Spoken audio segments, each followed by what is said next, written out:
Hello दोस्तों, मैं संजीव कुमार सोम classes में आप सभी का स्वागत है। आज विभव मापी के यूज के बारे में हम लोग डिस्कस करेंगे, यानी विभव मापी का उपयोग हम कहाँ कहाँ करते हैं।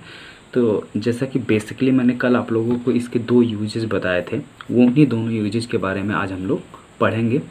पहले जो उसमें से पहला क्या है कि अगर कोई भी दो सेल हैं, ठीक है, तो उनके विद्युत वाहक बल की है उसका इलेक्ट्रोमोटिव फोर्स कितना है, एक दूसरे से तुलना कर सकते हैं कि किसका कम है किसका ज़्यादा है, तुलना करने में होता है। दूसरी बात, सेल का आंतरिक प्रतिरोध, कोई सेल है तो उसका हम आंतरिक प्रतिरोध इंटरनल रेजिस्टेंस भी निकाल सकते हैं इस विभव मापी के द्वारा, ठीक है। तो सबसे पहले देखिए इसमें क्या है कि किस तरीके से हम दो सेलों को कंपेयर करते हैं। इसमें कुछ नया नहीं करना है, जो विभव मापी का बेसिक रूल है वही बेसिक रूल इसका भी है, ठीक है।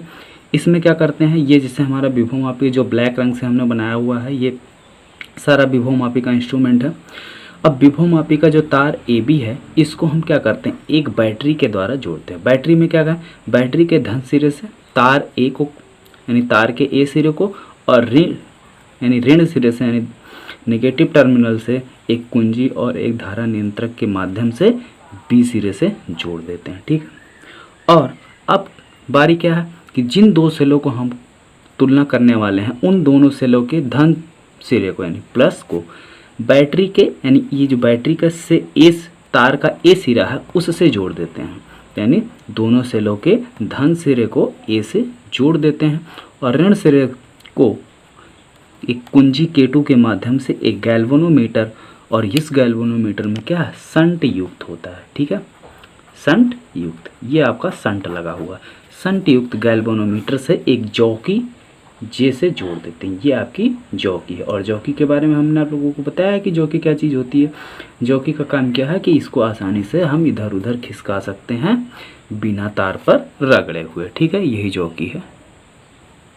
अब सबसे पहले कुंजी K1 को ऑन करके तार AB, जब कुंजी K1 को आप ऑन करोगे तो तार AB में, ठीक है, तार AB में आपका करंट फ्लो शुरू हो जाएगा। तो सबसे पहले कुंजी K1 को ऑन करके तार AB के सिरों में क्या करते हैं, विभवांतर उत्पन्न करते हैं, ठीक है। जब विद्युत धारा बहेगी तो दो टर्मिनल है, टर्मिनल के बीच इस यहाँ का पोटेंशियल अलग होगा, यहाँ का पोटेंशियल अलग होगा, तो दोनों का पोटेंशियल अलग होगा, यानी पोटेंशियल डिफरेंस क्रिएट करते हैं, ठीक है। अब क्या करते हैं, मान लेते हैं इसमें एक पोटेंशियल आ गया।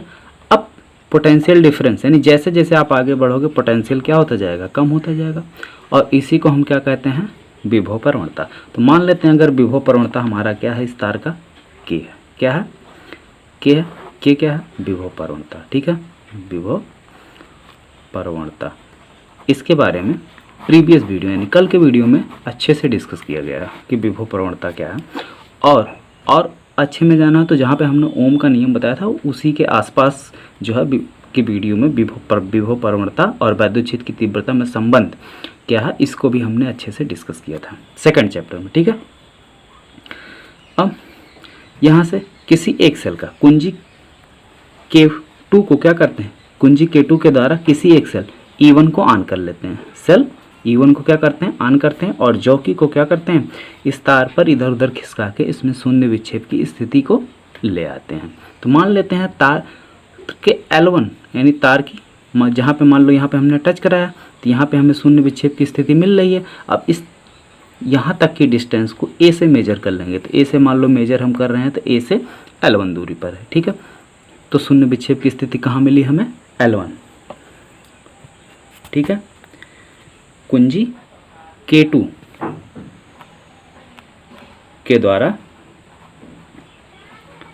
सेल E1 को ऑन कर लेते हैं, सेल E1 को चालू करते हैं, ठीक है, चालू करते हैं, ओके, ठीक है।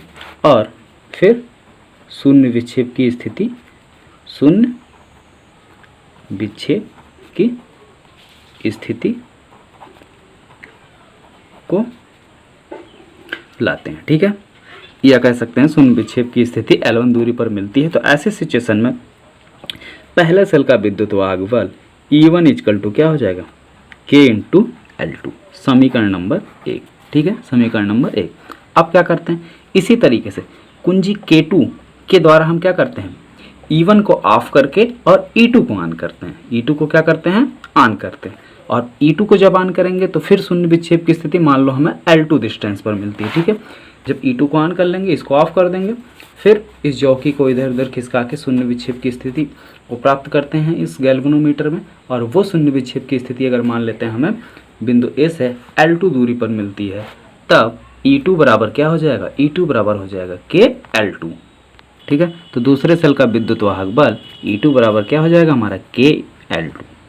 समीकरण नंबर 1 में समीकरण नंबर 2 से भाग करने पर यानी E1 बटे E2 इक्वल टू KL1 बटे KL2। के से के कैंसिल हो गया, जहाँ पे के क्या है सबसे पहले मैंने आप डिस्कस कर दिया कि जो है आपका क्या है, विभव प्रवणता है। तो आया क्या, E1 बटे E2 बराबर आ गया L1 बटे L2।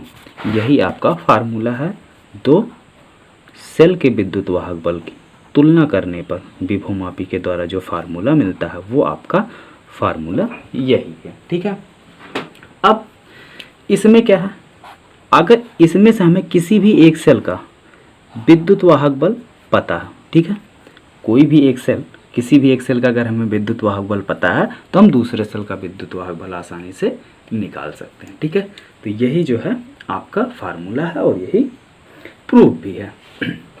ये बोर्ड एग्जाम में पूछा जाता है। अगर पूछा जाता है बोर्ड एग्जाम में तो आप बिल्कुल इसी तरीके से राइट करिएगा और सारी चीज़ें डिटेल में लिखिएगा, फिगर के भी बारे में। अब बात करते हैं अगले टॉपिक में। तो अगले टॉपिक में क्या करना है कि सेल का आंतरिक प्रतिरोध निकालना। उसमें फिगर बिल्कुल सेम रहेगा। यहाँ पे जो हमने सेल लगाया हुआ है E2 और E1, इसकी जगह पे एक सेल लगेगा, ठीक है, और एक प्रतिरोध बॉक्स। तो हम फिगर देखिए हमारा 1 मिनट में बन जाएगा, ये देखिए। ठीक है, फिगर हमारा तैयार हो गया। तो इसमें जो है पॉजिटिव नेगेटिव उल्टा है, तो इसको हम थोड़ा सीधा कर लेते हैं। ये आपका ऋण सिरा है और ये आपका धन सिरा है। ठीक है, क्लियर हो। इसमें कि जैसा कि दिख रहा, जिस सेल का आंतरिक प्रतिरोध निकालना है, ये अंदर स्मॉल आर है सेल का आंतरिक प्रतिरोध। इसमें क्या काम करना है, सबसे पहले वही काम, सारी चीज़ें बिल्कुल वही है। समीकरण नंबर 1 तक आपको वैसे ही चलना है। समीकरण नंबर 1 तक आपको क्या करना है, वैसे ही चलना है। कुंजी फिगर के बारे में हम ज़्यादा डिस्कस नहीं कर रहे हैं। फिगर के बारे में वही सारी चीज़ें हैं कि वहाँ पे जहाँ पे हमने बताया था ना कि 2 सेल लगाए जाते हैं, वहाँ पे आप लोग लिख देंगे कि एक सेल और एक प्रतिरोध बॉक्स लगाया जाता है और उसको कुंजी K2 के द्वारा एक गैल्वेनोमीटर जो कि शंट युक्त होता है उसकी सहायता से जॉकी J से जोड़ दिया जाता है। ठीक है, आप कुंजी K2 के द्वारा इस सेल को ऑन करते हैं। अभी प्रतिरोध बॉक्स को ऑफ रखेंगे। पहले क्या करेंगे, पहले सेल को ऑन करेंगे और इसको ऑफ कर देंगे। तो जब सेल को ऑन करेंगे और इस जॉकी को क्या करेंगे, शून्य विक्षेप की स्थिति में ले आएंगे। इधर उधर खिसका के गैल्वेनोमीटर में शून्य विक्षेप की स्थिति को ले आते हैं। तो मान लेते हैं अगर हमें वो शून्य विक्षेप की स्थिति कहाँ पर मिल रही है, L2 दूरी पर, L1 डिस्टेंस पर। कहाँ मिल रही है, L1 डिस्टेंस पर अगर हमें शून्य विक्षेप की स्थिति मिल रही है तो इस सेल का विद्युत वाहक बल यानी इस सेल का विद्युत वाहक बल E बराबर क्या हो जाएगा, K इंटू L1। ठीक है, क्या मिला, E equal to K into L1। समीकरण नंबर 1 लैंग्वेज आप लोग लिख लीजिएगा। दूसरी बार अब क्या करते हैं, कुंजी K2 के